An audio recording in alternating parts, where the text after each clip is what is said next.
right, friends, good morning. Welcome to another episode of Beyond Ag Ed. And you can probably already notice there's a little something different happening here this morning. We are super excited to have our very first guest on the channel. We've got Mr. Hugh Mooney here with us this morning. I'm Colleen Lawson. You already know Cory Withers. Just to get us kind of rocking and rolling here this morning, Hugh, would you please, we know who you are. We know the majority of people know who you are, but for the sake of a little background and context, just kind of walk us through a little bit about yourself. How'd you get started and kind of where you are now? And then we'll get into the down and dirty, the hard questions. Sure. So, a long time ago, as a young child, all I ever dreamed of doing as a career was own a big cattle ranch.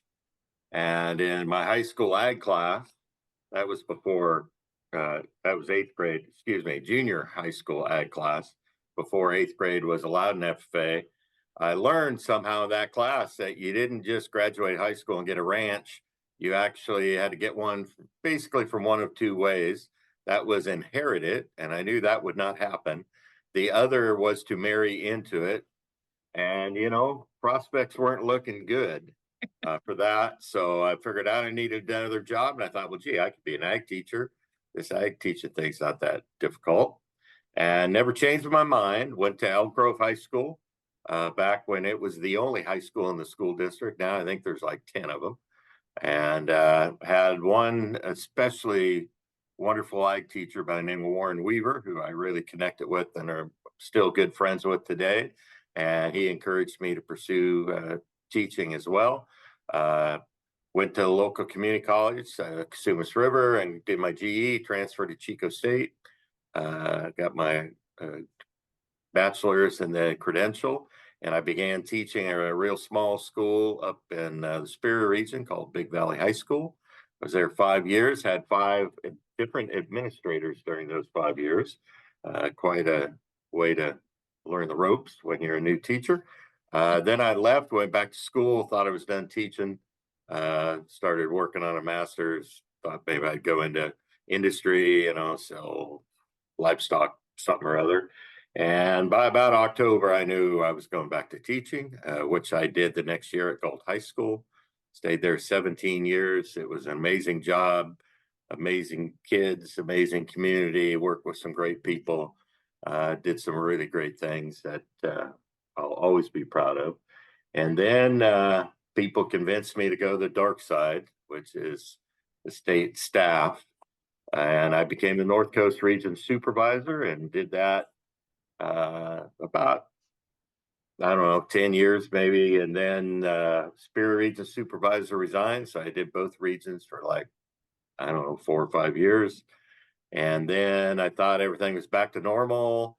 And then coming out of COVID, person that did the assistant state advisor position decided to leave. And I ended up taking over the officer team and planning a convention with coming out of COVID, which was just horrendous because in California, I don't even want to talk about how horrible it was dealing with the politicians to figure out what we could and couldn't do.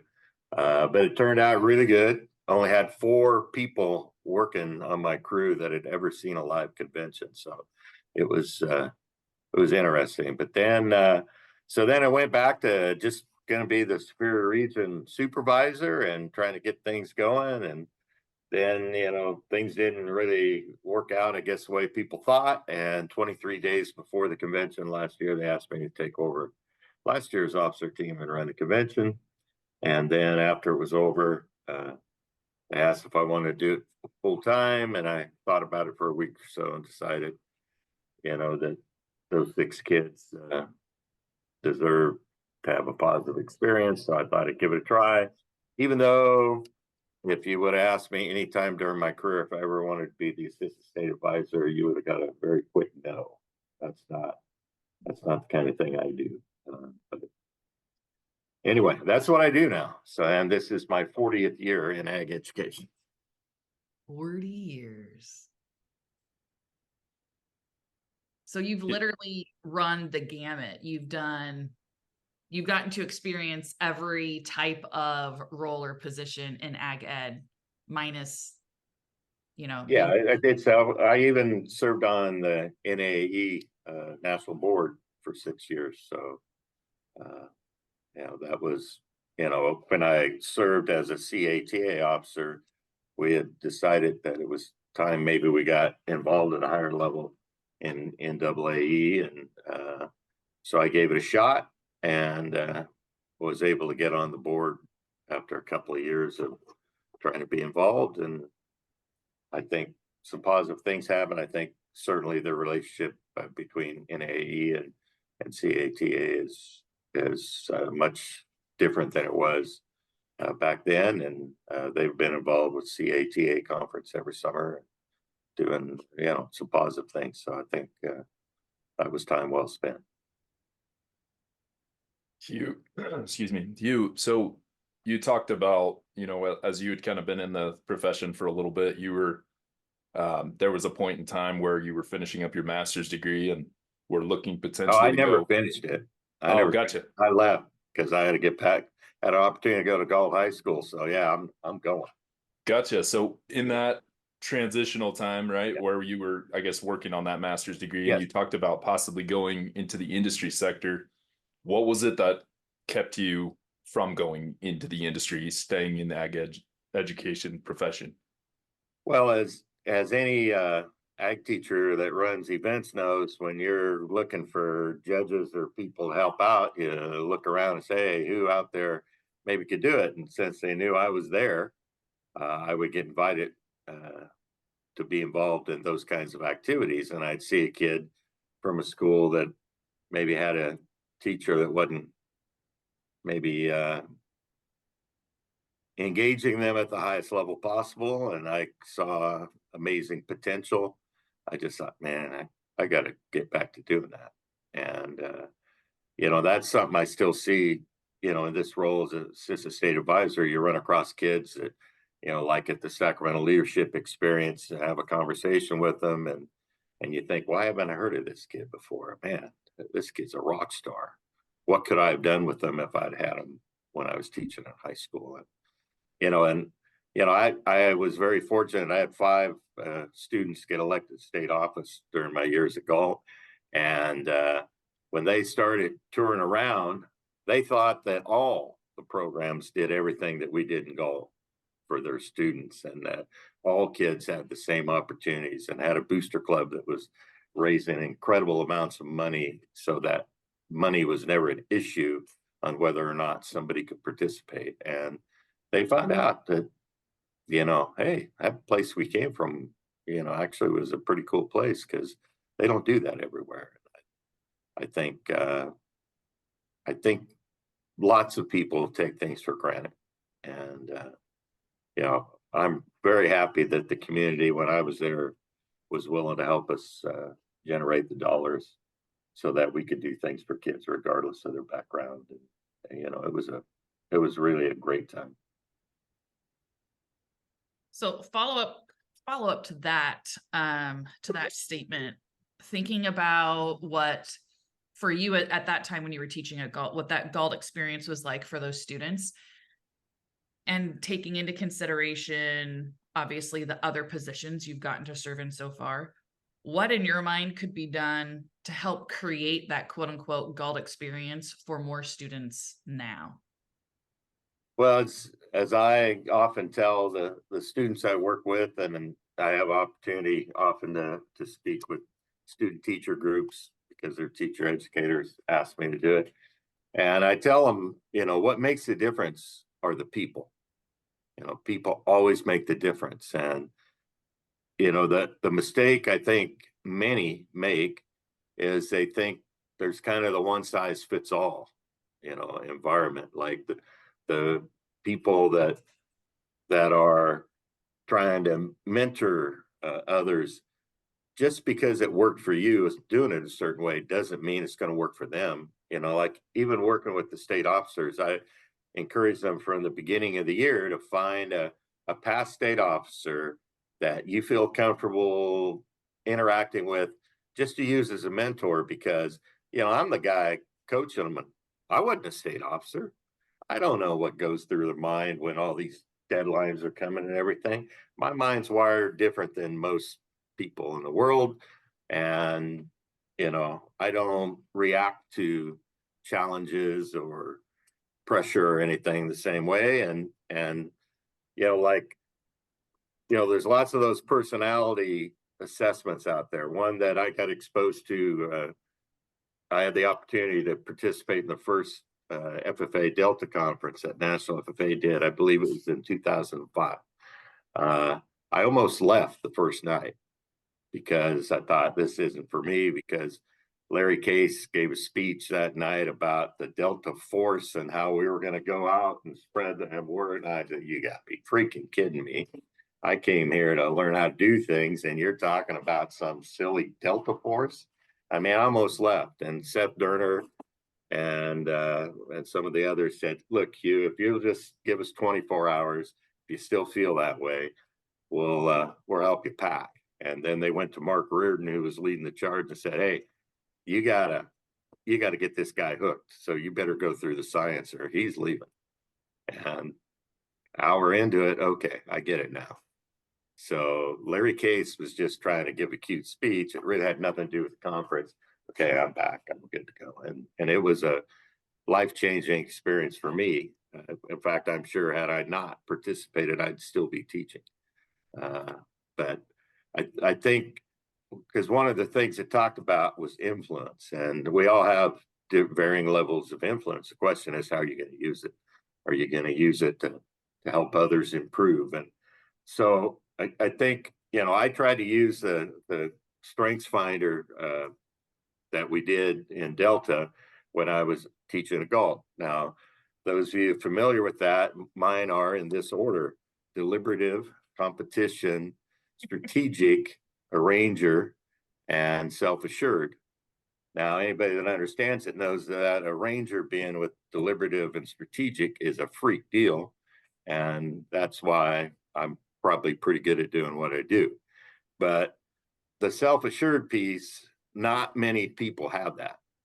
And the difference it makes is I don't need anybody to tell me I'm doing a good job, because I know. Okay. I don't need that. And yet most people that are far more talented than I, doing many things, they need that pat on the back once in a while to reassure them that, hey, okay, what I'm doing is making a difference. People appreciate it. And that's an important thing to do, that I think often too many people, when the pressure is getting to them, they start yelling and screaming. And I used to do that myself a little bit.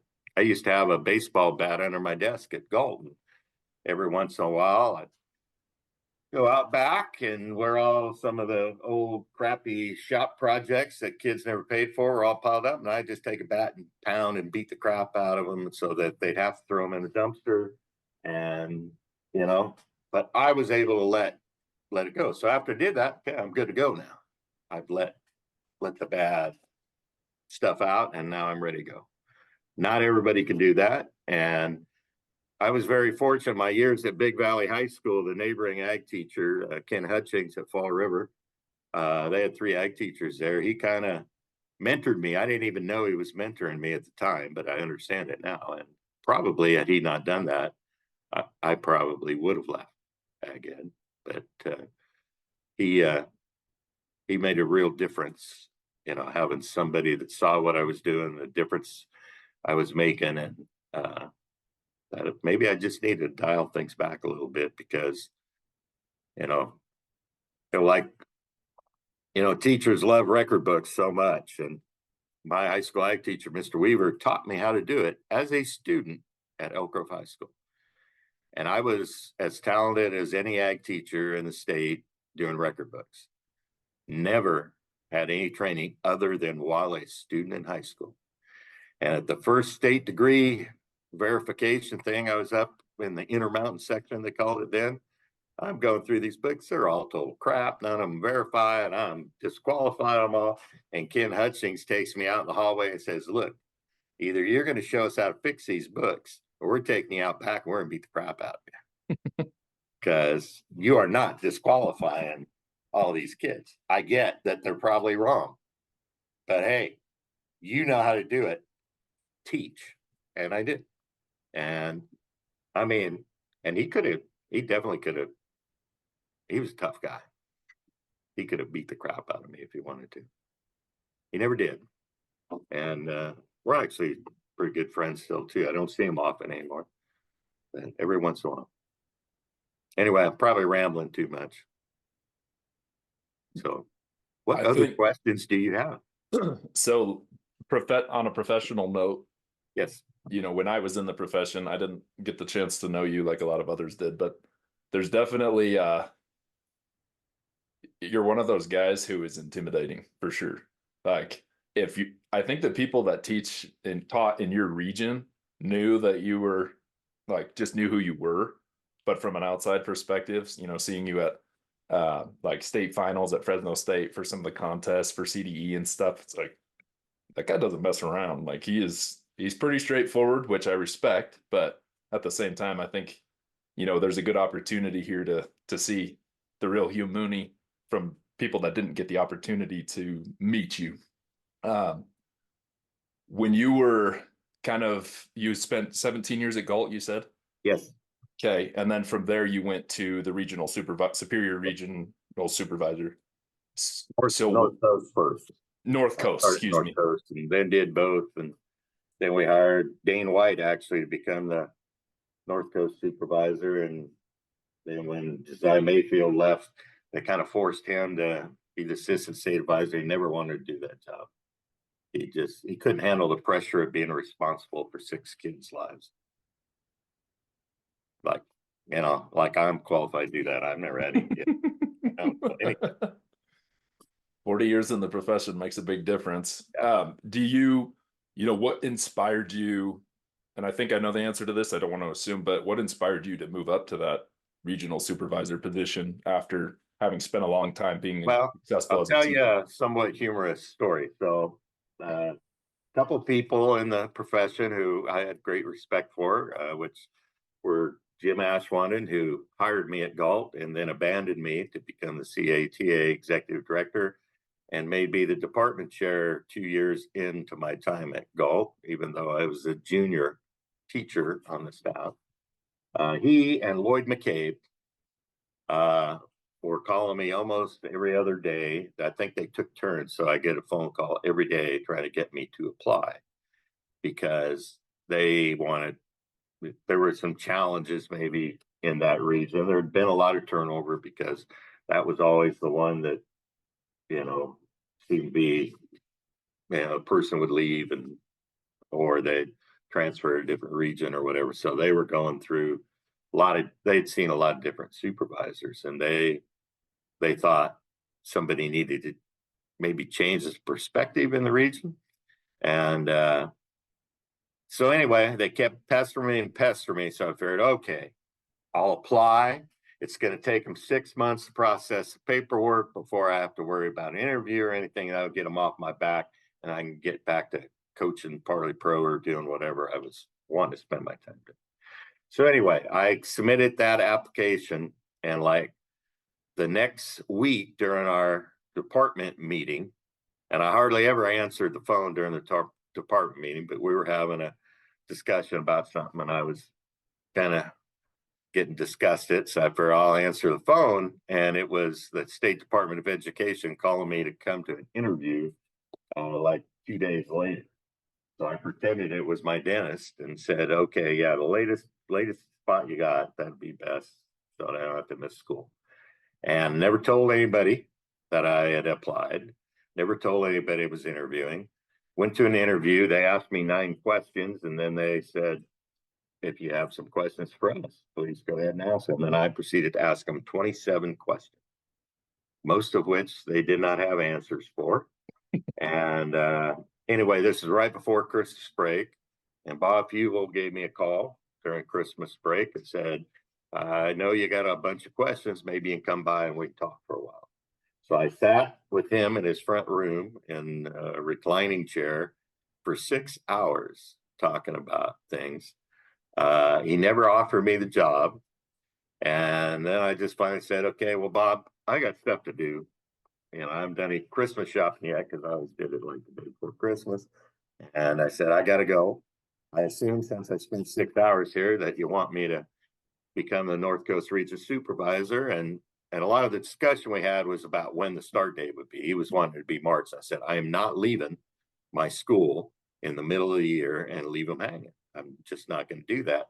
And as he explained how much time everything is going to take to get approved, I said, I added up all the days and that comes to 5 months.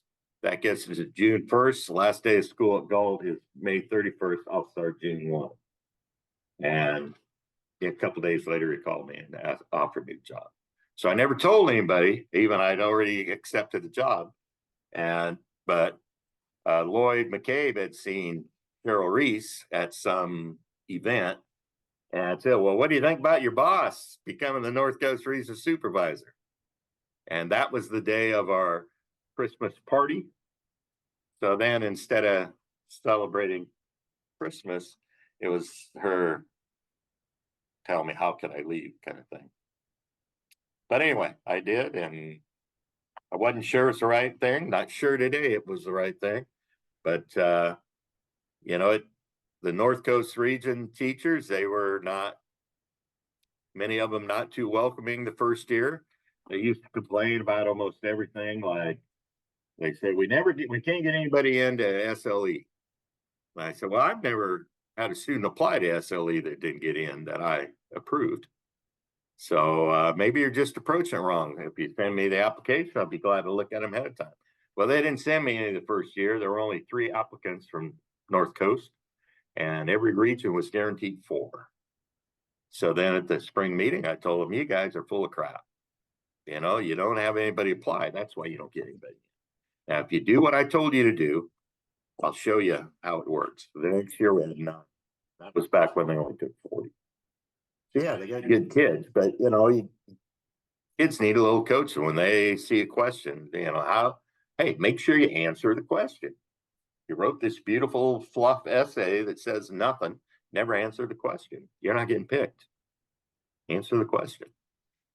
You know, and I always try to teach kids, you know, preparing for speech or job interview or whatever, answer the question first, then tell your story.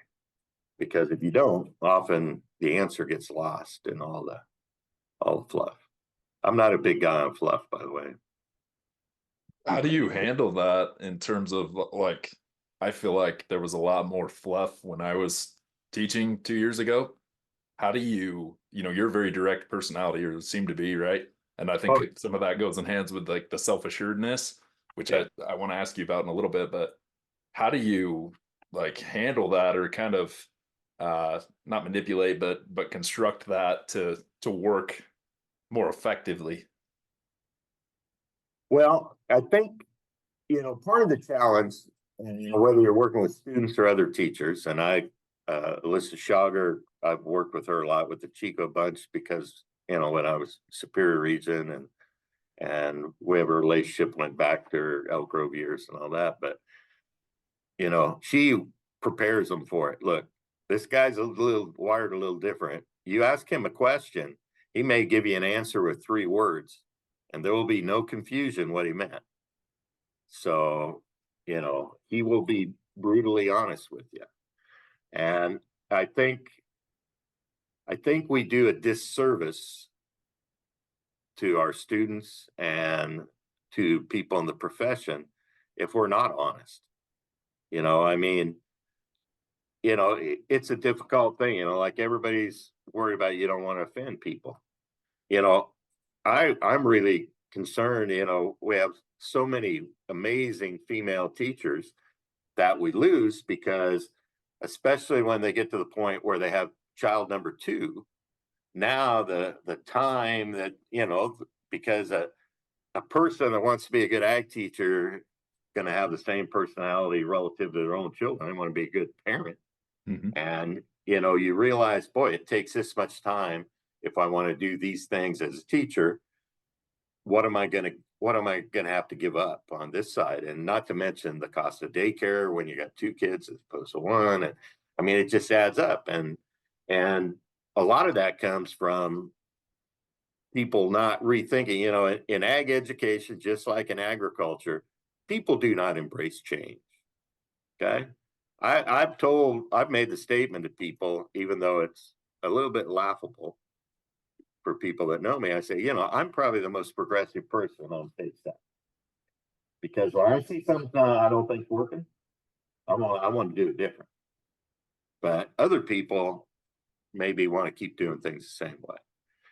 So, if we look at the teaching profession today, and I don't care if they're male teachers or female teachers, you go to any event, you're going to see strollers and you're going to see young kids and they'll be running around. And, one of the reasons why I think so many ag teachers' kids have made great state officers because they got drug around with a bunch of high school kids when they were 3, 4 years old. And they knew, hey, you go to this thing, you gotta work hard, you gotta practice, you gotta do these things. And they just have a different perspective. They know how hard their mother or their father worked to help those students to achieve things. And I think kids absorb that. And when you're a 5-year-old kid hanging out with a 18 or 19-year-old, having a conversation, that progresses the way you think about things because, hey, I'm only 5, but I can have a conversation with so and so, who's in high school. And those kids, the high school kids get to know the teachers' kids, and that makes those young kids the cool kids on the block because high school kids talk to them. I used to tell my officers the same thing when I was at Galt. We used to have this thing called Aggie Bucks that we would give so they could buy, FFA bling and things. So when we'd have our FFA dance, FFA week, I would give the girls money, this FFA stuff. I'd give them like, here's $50, go dance with that guy. Because we would invite 8th grade kids that were interested in the program to this dance. And it was invitation only, nobody paid. And, if you're an 8th grader, some high school kid talks to you, I mean, holy smokes, you got them hooked. So that's what I would do. I just, hey, go talk to that kid, go do this, all it cost me was a couple sweatshirts. But, and we did that for years. I don't know if they still do it, but we had just, it was the most popular dance of the high school, maybe except for the prom. And the prom wasn't because of the dancing, it was because you got a picture taken in the outfit. Yeah. But yeah, people had to sign in and sign out. So mommy came looking for you. We'd tell them, yeah, Susie left with Billy and Bobby at 9:30. Yeah, so never had a problem either. It was really pretty cool. But anyway, even dealing with the state officers, I tell them when I start talking to them, I say, look, I'm not qualified to do this job. I've never been a state officer. I don't know about all things going through your head, and I don't worry about that stuff. But here's what we're going to do. I will never tell you a lie. And don't you lie to me because I'll figure out you did. And I will always know. Because my dad always told me, forgive and forget, but always remember. And I still do that today. You lie to me once, I probably don't trust you anymore. And, that's the biggest thing kids and, people in general need to understand that, trust or respect is the easiest thing to keep and the hardest thing to get back. So, it's important. So a follow-up question to part of your answer just then, and being the sole female on the panel this morning, I want to kind of follow up and just see what insight you have, because you have experience in a teaching program, working with females at various stages of getting married, having kids, raising kids, on state staff, working with a variety of folks, being a mentor and a leader for many people, I think statewide. When you look at and there was a lot of data that was presented in the like Cal Ag Ed Facebook group a few weeks ago, right? We know that the majority of our ag teachers are female. We know that after year 5, there's a huge dip, you know, in attrition.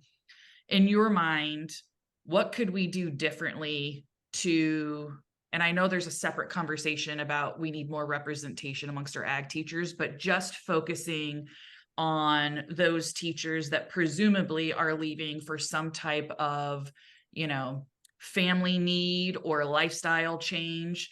What is it we could do different to make it to where, I don't know, we were able to retain more of those quality teachers that are leaving? Because there are, I mean, case in point, like there are other options. Well, related to that, you know, Alyssa Shagar, her dissertation, is that what they call them? I think, yeah. Yeah. So I actually read it. But those things are hard to read because they got all those stupid footnotes, you know, that what that ALA or whatever that garbage is, so where they put it in the middle of the text. So it's hard to read. Oh my God, that's a bad idea. But anyway, I read the thing. And it basically showed that the average ag teacher in the state of California the last 5 years, and it's true throughout the country. So some of them leave to go to other opportunities, you know, but we never really find out the why, which I think is what you're trying to ask. And, you know, and I don't know what the answer to that is, but, you know, I can guess. You know, if you look at some of the successful programs, a lot of them have had, you know, teachers together for a very long time. You know, they support each other, they know each other, they understand each other, you know, they don't have a lot of turnover. And then there are other programs that they're like hiring a new teacher every year. You know, well, why is that? You know, is the atmosphere, is the culture at that school such that people just aren't a good fit? And something I've said to most groups of student teachers when they get to the days they're starting to look for jobs, I try to encourage them to not just take the first job that's offered to you, because I have this kind of philosophy about the typical ag teacher, you know, or ag ed student. You know, most of them are working their way through school. You know, most of them are coming from families where mom and dad are just writing checks, and, you know, you're staying at the fanciest apartment in town and all that, and hosting parties every night because you got nothing to do. You know, most of them are working part-time to try to cover some of their costs and expenses, and they're driving an old beat up car that they just pray to God is going to get them to that interview and back.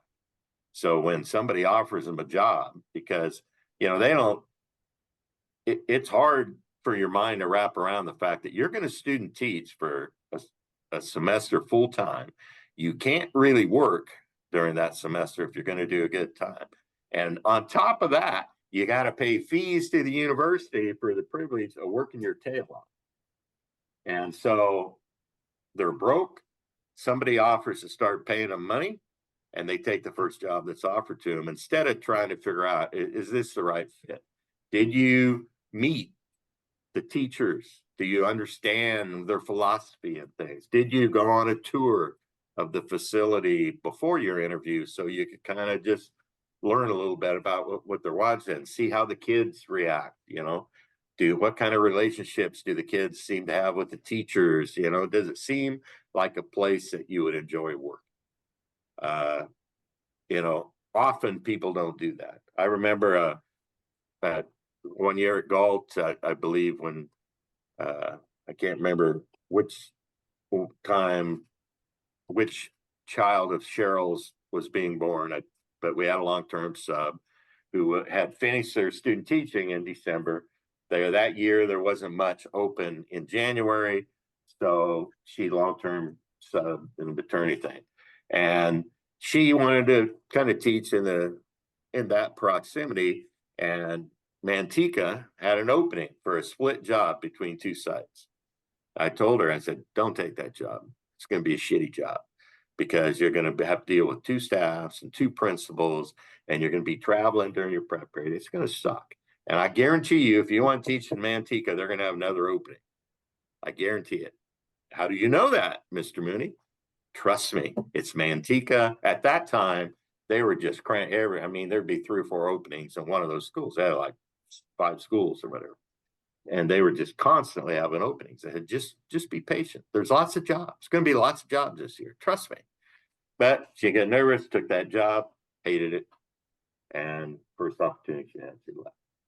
And found a better position. But that's a mistake they made. Like, the reason I went to Big Valley High School is because my student teaching experience, I student taught with 2 guys that to me didn't do a damn thing. And I didn't think they appreciated what I did for the program. Kids and parents thanked me, but didn't get anything from them. So I got to go do my own thing. So I absolutely wanted to teach by myself because of that experience. Then I went to Galt, and it was a whole different deal. I mean, I was recruited, of course. I was back in the day where they just go, "Hey, Mooney, you're going to be the next ag teacher at Galt." I said, "I didn't even know the job was open." "Yeah, it's not yet, but it's going to be you." You can't really do that anymore. So follow up to that then, whether it's younger teachers or just people that are probably in a place where they're contemplating transition, maybe they're contemplating doing something totally different. Maybe they're contemplating a site change, right? Like working in a different town, whatever. What would you say to that teacher who is, quote unquote, I don't know if burnout is the right word, but they're at a decision point? What would you say to someone who's considering leaving or making a type of change? Well, I think, every person has different things that matter to them.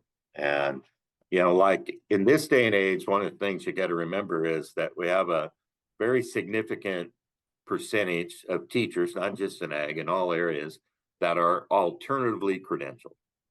That's not necessarily a bad thing. Some of them are wonderful teachers.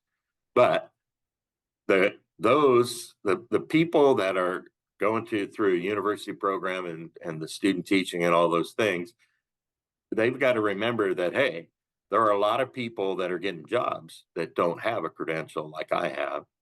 And they need to realize that their credential is a little more valuable. It allows them to do a few more things. And so not to have the mindset that you have to, it's either this job or nothing. And, like in the area of ag mechanics, because there's been such a huge shortage for so long, any ag mechanics, if they have just a little bit of interest in it, they're ready to student teach, somebody's going to offer a job to intern. And if they can work it out with Chico State to do that, they can get paid to student teach. Now you think, boy, this is a good deal. I'm going to get paid to student teach. No, you're not going to get paid to student teach. When they're paying your salary, the principal expects you to do the job that every other teacher does. And they assume you already know how to teach, and you don't, because you haven't finished your training. And unless it's the right opportunity where there's somebody that can mentor you, you probably don't want to do that. Like I remember a few years back, there was a young man at Chico. He was a Galt graduate long after I left, but I got to know him speaking to a class, and I said, before you take an internship, because you're going to be offered one, because you're going to be the #1 draft choice the year you come out, because this was a kid that was in ag mechanics, but he still liked the leadership and animals and all that stuff. I mean, there aren't very many of those kind of people. So you can write your own ticket. So I said, you don't take an internship till you talk to me and you make sure it's the right. He called me, and, I don't want to give up who he is, but he called me, he told me where he was thinking about going. I said, she would be an amazing mentor, one of the best classroom teachers I've ever seen. So that would be a great opportunity. Well, she ended up leaving after a year. And he called me, he says, is it going to look bad if I leave after only being here a year? I said, no, you got a credential now. You can go anywhere you want. I said, I wouldn't want to be the person to replace her either. I mean, you want to be the person that replaces the person that replaced her, because that person will not survive, because they're going to compare them to the person that left. So, find the right fit, and he's very happy where he's at. And I think he'll be there long term. So just find it. You got to find the right situation. You got to have people around you that can support you. And the other thing that I think a lot of teachers forget about, you got to have something other than the teaching to do. Like I basically got two things I do. Okay. I raise cattle because I still have the dream one year, if I ever buy a ticket, I'm going to win a lottery and buy a big cattle ranch. But, I have a few cows and I have fun with them. I mean, I was president of the American Shorthorn Association. Not too many teachers do that while they're doing things either. But, so that I really enjoy. And then, along with my high school ag teacher and one of my best friends, I share Kings tickets and I get to go because I can go to the Kings game and I can yell and scream all I want and nobody complains about me yelling and screaming. And I'm pretty far away from the floor, but I tell you, there's some of the times I think those officials hear me. I swear they look right at me. But anyway, you gotta find something. I think teachers should at least one day every week, after the parking lot's cleared out, should just go home.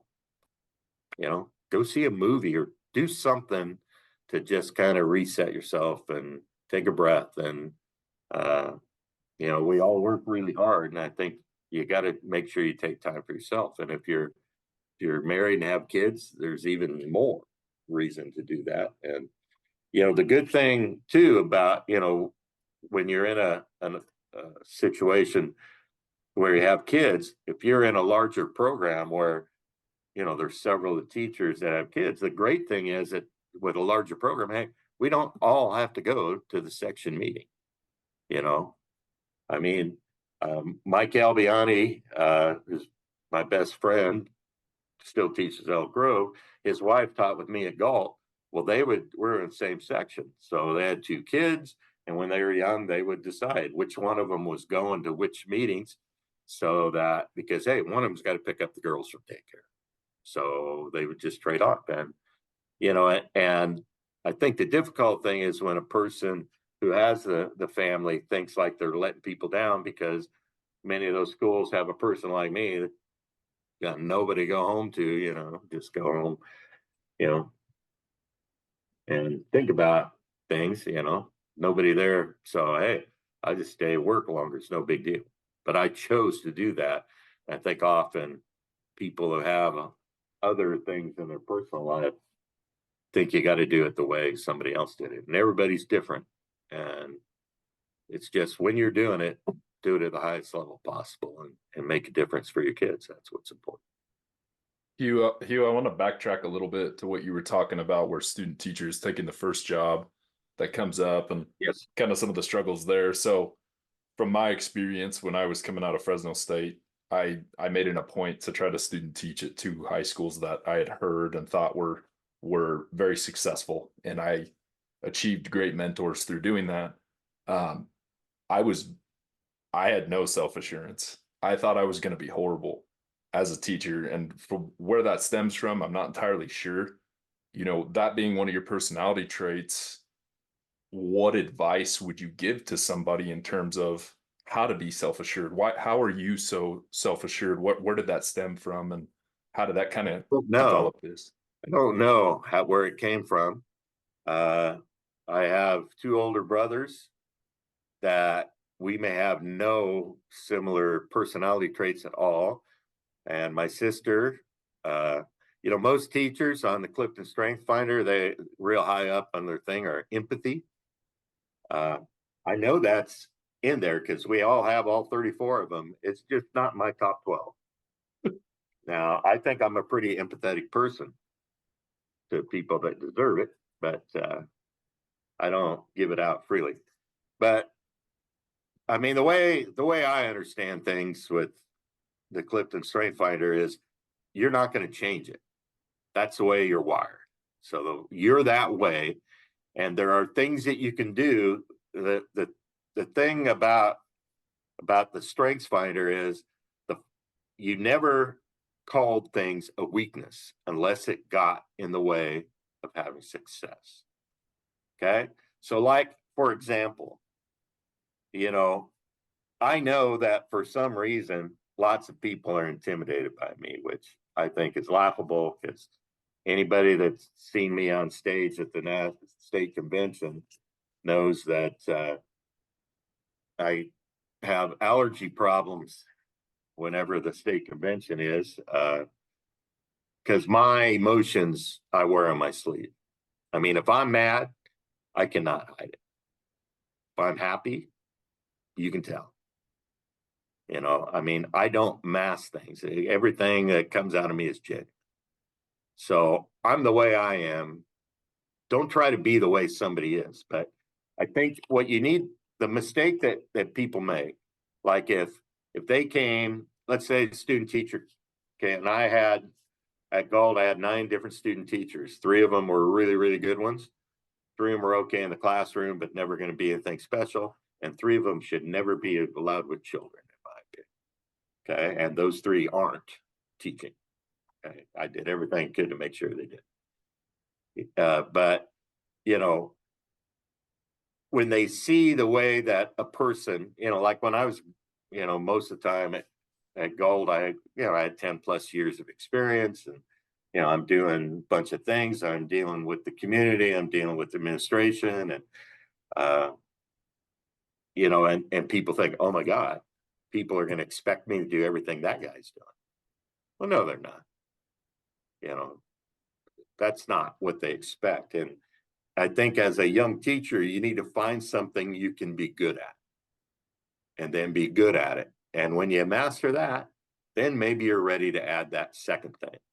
Don't think you're coming in, you know, and it's not that I use this path. Keep in mind, when I was at Big Valley, I was a single person program, and my biggest competition was MacArthur, Fall River High School in MacArthur. They had 3 ag teachers. I tried to do everything they did, and I probably did. Okay. But I mean, at the end of 5 years, I mean, I was done. Between that and going through 5 administrators, yeah, that was tough. The other thing you got to realize, if you're going to be long-term in a program, don't make extra work for your administrator, because even the ones that don't really love ag programs, if you don't create problems for them, they appreciate you. I was at Galt for 17 years. I sent 3 kids to the office. They knew if I sent somebody to the office, they were to never come back to my class, and they did not. And so, you know, that's the issue you got to remember. In a typical high school with 100 teachers, 5 teachers create 90% of the student referrals. 5%. And that just drives an administrator crazy. So if you're not one of those people giving them grief, they appreciate it. And, you know, but it is difficult. You know, I think, you know, and where was your first teaching job? So I student taught at Central High School in Fresno. Yeah. And then I moved to Madera after a semester. I got the opportunity to go there. Yeah. And so, and then I had final student taught at Hillmar, which was, for me, that was a huge, huge step in the right direction. Yeah, and the culture of those programs are a lot different because of the, you know, size of the program, size of the community you're in, you know, and you're able to do some things in the small town. I think that's a good opportunity for a person to be able to compare and see, you know, which one of these cultures fits me best. And then when you started teaching, where'd you go? When I what you got paid? So I initial student taught at Central, final Okay. student and you taught taught at Hillmar. Okay. And then Central hired me to come back mid-year after I finished with Hillmar, and then I moved to Madera, and then eventually the community college. Yeah. So again, though, you know, every one of those programs you're mentioning do some really cool things, and especially because of the size of you know, Madera and places. I mean, you have so many opportunities, and there's so many kids, and that I think the other place that a lot of young teachers miss when they, you know, like, you know, if somebody came to Galt to teach, and they thought they were a rocket Parley Pro person. Well, there was only about 1 or 2 schools you could have come from that you would have been better than me. And I'm self-taught. I never did Parley Pro in high school. I taught myself how to do Parley Pro because at Big Valley, they said, hey, I said, what do you guys want to do? Because they, I was on a livestock team in college. So, you're supposed to have a livestock team when you become an ag teacher. That's like required. Well, they didn't want to do livestock. So I said, well, what do you guys want to do? We want to do Parley Pro. Guys, MacArthur love Parley Pro. So I don't know how to do it, but I'll figure it out. And, now I know a little bit about Parley Pro. But, but at the same time, when I was teaching at Galt, I hired a young lady by the name of Cindy Pomey, who comes from Chowchilla, showed cattle at the highest level, won showmanship at the Denver Stock Show as a junior exhibitor. Now, I was doing the beef projects, and I gave them to her because clearly she's better at, I'm not that good at fitter. I'm good at the genetics and the nutrition and all that stuff. And I know when they're right, but yeah, I don't. I'm not good with hair. And she did an amazing job. And I started advising dairy projects that really didn't have anybody. And, learned a lot about it. Had some really good dairy kids too. So I think, as a young teacher, you want to find something that you can bring to the program, maybe that's new, because, like Madera, I mean, how many kids they got, and they have a bunch of judging teams, but, hey, they got a lot of kids that would probably like to go on those trips, but all those teams are already filled. What's a new thing that we could add, a new opportunity? Because we don't need same teachers doing the same things. We need teachers doing different things. Well, you talked about, you brought it up a couple times, the mentor piece. And Yes. this is, I think the mentor situation, at least when I was 3 or 4 years in, was getting better.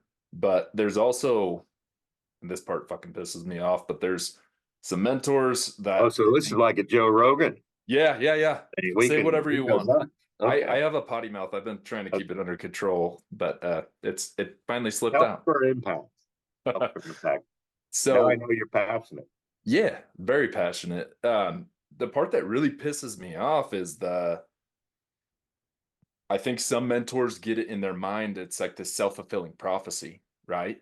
Of I'm training these guys to be like me and do what I do. And that, like you mentioned it earlier, that doesn't work because we're all wired differently. We all have different strengths, skill sets. And so I was actually guilty of that when I had my first student teacher. And I was only a year in maybe. And it was kind of like, oh, this is what I do. This is how you should do it. And then I started to realize I'm like, this guy's totally different than me. So I need to help him execute on his skill sets and then allow him to shoot forward from there. How I feel like you have been in this, having been in this industry for a long time, have been a mentor to hundreds, if not thousands of people. How do you articulate that to somebody who's more fascinated with selling themselves and trying to develop a legacy as a mentor rather than actually being one? Well, I think part of the mistake, and I think about that time, that's when CATA was trying to get the mentoring thing going, and their process was, okay, here are these great teachers. They're going to be the mentors. Now let's pair them up with people. And that doesn't necessarily work. Like I can't mentor somebody who doesn't want to get advice from me. Before you can mentor someone, you have to first have a relationship. They have to feel safe and that they trust you, that they can tell you things and not worry about you running off and telling somebody else. You won't believe what he said. Oh my God. You got to have that relationship. And sometimes you mentor people you don't even know you are. Like, I'll go ahead and tell you one story, and if he hears this, he'll be embarrassed. But Matt Patton was one of my student teachers. And when I had him, I decided, we had some really good discussion. I said, look, we need to pick a day, one day a week, that just you and I, we're going to go somewhere and just talk, whether we go somewhere, have a beer, or just sit in the ag office if nobody's around bugging us, but just talk about things you're wondering about. And I don't know exactly what we talked about, but we did it every single week. And anyway, at his wedding, after everything that was winding down and they were getting ready to leave, uh, you know, he and his wife, to the big go through the rice parade and all that stuff. He comes over, sits down to talk to me, like we had in the past. He said, "Look, I just want to thank you for having those discussions because you're the reason why I'm getting married." I said, "Really?" And I said, what do you mean?" And he said, "Well, you talked about how, you made decisions over the years and you put what you did at the school and all that time, and you never made it a goal to build a relationship personally with somebody spend the rest of your life with." So I guess I told him, probably be better if you didn't do that. Find somebody you want to spend the rest of your life with. So apparently I told him something like that. I don't remember saying it, but we talked it pretty much every week, unless we were on the road, and just kind of talk things through because, he, coming from having a father who was a professor at Chico State that was thought to be one of the best professors there, mother who was an amazing woman that was really involved in the ag industry that everybody knew, he felt like the weight of the world was on him and that he had to make those people proud. So I think everybody's just different. It's no different than working with your students. When you have a team and you got 4 people on it and you're trying to bring them along to where they can become more and more competitive, those 4 kids don't all need the same things to improve on. Like one of them's good at this. Well, maybe you should sit with them.